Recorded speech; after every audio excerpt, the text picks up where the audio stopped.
Facebook का एक बहुत बड़ा अपडेट आ गया है जिसे आपके लिए ध्यान से सुनना और समझना बहुत ज़्यादा जरूरी है। साथ ही इसे सेव करके रखना तो और भी ज़्यादा जरूरी है, और इससे भी ज़्यादा जरूरी है कि आप इसे ज़्यादा से ज़्यादा शेयर करें, जिससे जो हमारे न्यू क्रिएटर्स भाई और बहन हैं उनको भी इस बात की नॉलेज हो सके और वो कोई भी गलती ना करें, क्योंकि अगर वो गलती करेंगे तो उनका अकाउंट रेस्ट्रिक्ट हो सकता है। तो फेसबुक ने जो अपडेट दिया है, आइए मैं आपको उसे समझाती हूँ। तो फेसबुक ने, आइए स्क्रीन पर चलते हैं इसके लिए हम। तो फेसबुक ने कहा है कि what type of content isn't eligible for monetization, कि ऐसा कौन सा कंटेंट है जो आप जिस पे आपको अर्निंग नहीं होगी। तो इसके नीचे लिखा है अनक्वालिफाइड व्यूज, यानी कि अनक्वालिफाइड व्यूज का मतलब है कि पहले जो फेसबुक पे सिर्फ व्यूज काउंट होते थे, लेकिन अब फेसबुक ने क्राइटेरिया चेंज कर दिया है। अब आपके जो क्वालिफाइड व्यूज होंगे सिर्फ आपको उसी पे अर्निंग होगी। यानी कि जैसे आप कोई भी रील देखते हैं, कोई मोबाइल में आप रील देखते हैं, तो आप सिर्फ स्क्रॉल कर जाते तो आपका व्यूज तो उसमें काउंट हो जाता है, लेकिन आपका क्वालिफाइड व्यूज उसमें काउंट नहीं होता। क्वालिफाइड व्यूज सिर्फ उसमें काउंट होगा जिसमें आप रुककर उसे देखेंगे। कम से कम आपको 5 सेकंड के लिए रुककर उसे देखना होता है, तब आपका क्वालिफाइड व्यूज उसमें काउंट होता है। तो सिर्फ अब उस क्वालिफाइड व्यूज पे ही आपको अर्निंग होती है। तो अब फेसबुक आपको आंसर कर रहा है कि किस तरह की कंटेंट पे आपको अर्निंग नहीं होगी। तो पहला है content with copyright claims against it, ऐसा कंटेंट जिसपे आपको कॉपीराइट क्लेम मिल गया है उस पे आपको अर्निंग नहीं होगी किसी भी तरह की। यानी कि आपको जैसे अगर म्यूजिक के कारण कॉपीराइट क्लेम मिल गया है, या किसी के आपने कोई और मतलब किसी और की पोस्ट है वो आपने अपने चैनल पे डाल दी है तो कॉपीराइट आ गया है, तो कॉपीराइट क्लेम वाले कंटेंट पे आपको अर्निंग नहीं होगी। दूसरा है ब्रांडेड कंटेंट। ब्रांडेड कंटेंट का मतलब होता है कि आपने जैसे किसी और का लिंक अपनी पोस्ट में शेयर कर दिया है, तो वो कहलाएगा ब्रांडेड कंटेंट, जिस पे आपको अर्निंग नहीं होगी। अगर आप कोई भी लिंक अपनी पोस्ट में शेयर करते हैं तो उस पर आपको अर्निंग नहीं होगी। नेक्स्ट है अनसपोर्टेड लैंग्वेज। फेसबुक जिस भी लैंग्वेज में आपको कंटेंट बनाने के लिए परमिशन देता है, सिर्फ आप उसी लैंग्वेज में अपना बनाइए, मतलब जो कंटेंट है वो उसको बनाइए। अगर आप किसी ऐसी लैंग्वेज में बनाते हैं जो फेसबुक रेकमेंड नहीं करता है, तो उस पर आपको अर्निंग वो नहीं देगा। तो इसलिए आप ध्यान से देख के बनाइएगा कि फेसबुक ने कौन कौन सी लैंग्वेज को अलाउ किया है। नेक्स्ट है views on cross posted content from another FB page you don't own or manage.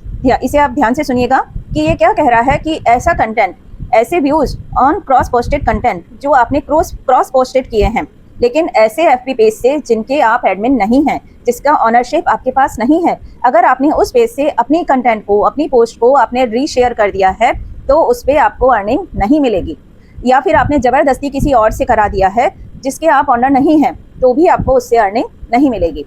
Next है बूस्टेड पोस्ट। बूस्टेड पोस्ट क्या होता है कि फेसबुक में एक आपने देखा होगा पेज पे कि ऐड के लिए आपको कहा जाता है कि आप अपनी जो पोस्ट है उस पर ऐड चला सकते हैं। बहुत सारे लोग पैसा देकर अपनी पोस्ट को बूस्ट करवाते हैं। अगर आपने ऐसा किया तो उसमें एक क्राइटेरिया होता है कि 7 दिन के लिए बूस्ट कराना है कि 15 दिन के लिए कराना है, उसमें क्राइटेरिया होता है। अगर उस बूस्ट पोस्ट के थ्रू आपके मिलियंस भी व्यूज आ जाते हैं तो भी उसको अर्निंग में काउंट नहीं किया जाएगा। तो इसलिए पोस्ट को बूस्ट मत कराइए, अपने पैसे वेस्ट मत करिए, अपना कंटेंट ही इतना अच्छा बनाइए ना कि फेसबुक आपको खुद रेकमेंड करे, खुद बूस्ट करे आपकी पोस्ट को। तो इसके लिए पैसे वेस्ट मत करिए, आप सिर्फ अपने ऊपर काम करिए, अपने कंटेंट पे काम करिए।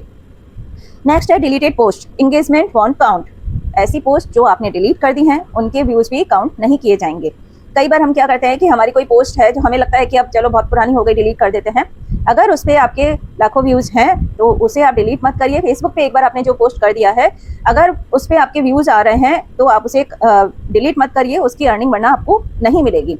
क्योंकि हमारी पोस्ट जो हम पोस्ट कर चुके होते हैं ना, पता है उसके मतलब ऐसा नहीं है कि आपने जो आजकल में पोस्ट किया सिर्फ आपको उसी पे अर्निंग होती है, ऐसा नहीं होता है। अगर कोई आपकी प्रोफाइल पे जाता है और आपकी कोई पुरानी पोस्ट को भी अगर वो देखता है और रुकता है आपकी पोस्ट के ऊपर जाके, तो उस पर भी आपको अर्निंग होती है। तो इसलिए ये मत सोचिए कि ये पोस्ट तो मेरी 2 साल पुरानी हो गई, अब इसे कौन देखेगा तो मैं इसे डिलीट कर देता हूँ, मत करिएगा, क्योंकि उस पर आपको अर्निंग हो सकती है।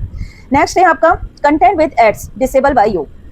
ये कह रहा है कि ऐसा कंटेंट जिसपे आपके, ऐसी पोस्ट जिसपे आपके अर्निंग मतलब एड्स चल रहे हो। फेसबुक एड्स चलाता है हमारी पोस्ट के ऊपर, जब हमारा मोनेटाइज हो जाता है चैनल तो फेसबुक खुद एड्स चलाता है हमारे पोस्ट के ऊपर। वैसे तो ऐसा कोई नहीं होता है कि जो अपनी खुद की अर्निंग को बंद कर ले, क्योंकि हम सबको पता है कि एड के थ्रू ही हमें अर्निंग होती है, और ऐसा बेवकूफ़ कोई नहीं है इस क्रिएटर की दुनिया में कि जो अपनी ही अर्निंग को बंद कर ले। फिर भी अगर आप किसी भी जानकारी के अभाव में अगर ऐसा आप कर देते हैं तो आपको उसकी अर्निंग नहीं मिलेगी।